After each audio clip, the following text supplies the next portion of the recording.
Welcome to Radhika's kitchen. ஹெல்த்தியான முட்டை recipe எப்படி செய்யுதுன்னு பார்க்கலாம் வாங்க. ஃபஸ்ட்டு சப்பாத்தியை சுட்டுட்டு அதை நீட்டமாக கட் பண்ணி எடுத்துக்கலாம். இந்த சப்பாத்தி எப்படி சாஃப்டாக சுடுறதுன்னுட்டு ஏற்கனவே ஒரு வீடியோ போட்டிருக்கேன். அதோட லிங்க்கை டிஸ்கிரிப்ஷனில் தர பார்த்துக்கோங்க. ஒரு 3 முட்டையை ஒடிச்சிட்டு நல்லா இப்படி அடிச்சிக்கலாம்.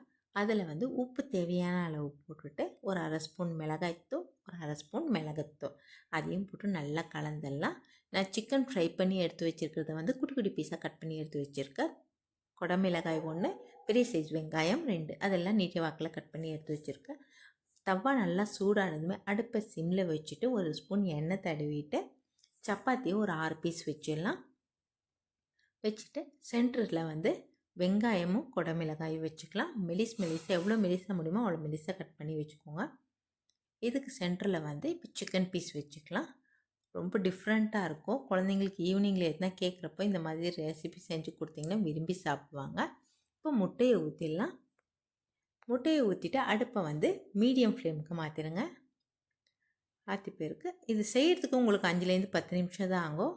ரொம்ப வித்தியாசமாக இருக்கும். கண்டிப்பாக நீங்களும் ட்ரை பண்ணி பாருங்கள். இப்போ திருப்பி போட்டுக்கலாம்.